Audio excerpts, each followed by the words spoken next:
It's Ramadan right now, and so I thought it would be a good time for us to cover religious practices and diversity in Norway. I think many Americans are under the illusion that Norway is this like haven of whiteness and Christianity. In fact, Norway is one of the least religious places in the world in terms of Christianity, even though many people are registered with the church. Many people get confirmed in the church because it's just tradition. They wouldn't say they believe in the Christian tenets of faith.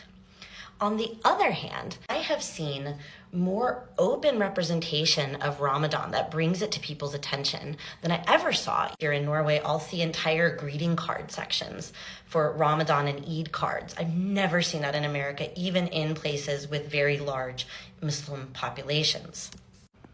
If you really follow my content, then you might remember this summer I did an Instagram live with my best friend since childhood. She's Muslim. And we were analyzing the Islamic influences or the references in Jonas Ben Youb's and Carpe's work. So you also maybe know that I didn't grow up with the best family. When I was trying to escape my family, I would go live with my friend Sophia's family.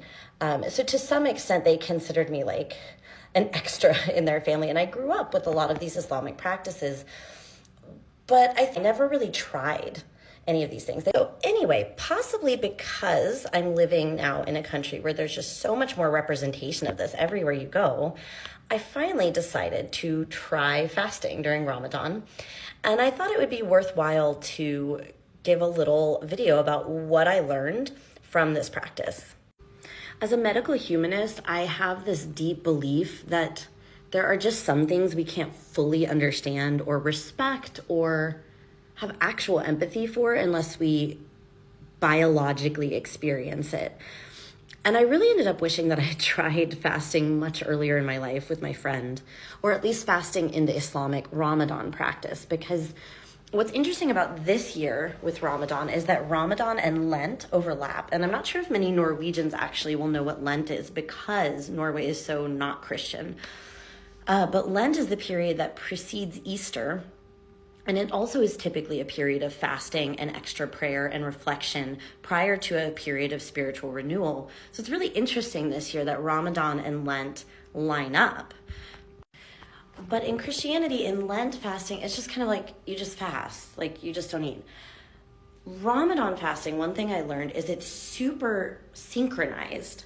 There are times for everything. I kind of knew that, right? Like I know that there's 5 times for prayer. But I didn't know that, and I knew you fast from sun up to sundown, but I didn't know that there was like standards of exactly how we measure that.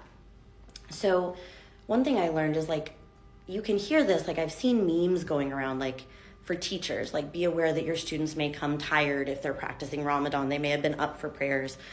It's one thing, like it's kind of like how Norwegians know things are bad in America. You know it up here, but you don't know it in your gut.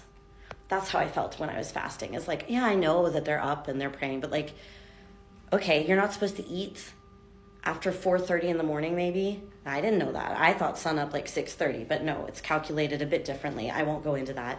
So you wake up at 3 to eat. So there's this like completely different rhythm that a huge portion of the population is living on. So I thought that was something that like people who are not Muslim might do well to know is like there's a huge chunk of like all of our cultures, all of our societies that are living on this completely alternate timeline right now. And then we're still kind of expecting them to mesh into our normal work day. And like, yes, like it's one thing to see a meme where that's going around, but like it's a different thing to really understand. Like we have to give like a lot of like awareness to the fact that they're living on like a completely different like schedule and then trying to also like cram into the normal workday schedule.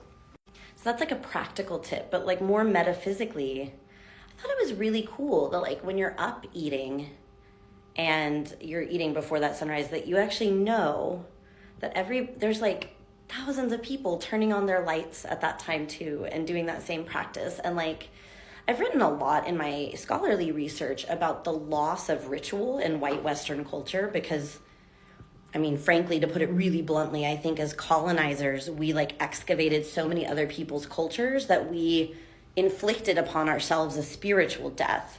Like, we don't really get anything. This is our consequence. This is like what I would tell a toddler. This is the natural consequence of like stealing everybody else's stuff, is like you don't actually have anything to call your own. And I thought it was quite beautiful. Like, I've written a lot about like we have no ritual practices in white Western culture that like give our lives meaning, whether in religion or just in our culture. And it was really nice to be like, there's so many other people like standing up right now and super sleepy and like eating a breakfast and going through this rhythm at the exact same time as me. Like, we all have a 9 to 5 that we go through together, but maybe we get there at 9:05, maybe we get there at 8:55. But like, the schedule during Ramadan is so kind of regimented that like you really have like a decent ability to know like there are so many people in the world going through this with me right now. You know, I can't talk about this and Carpe and my bestie Sophia without talking about Palestine. I mean, it gave me insane respect for the images you see of people praying and just keeping that religion like unshakably in a time of turmoil.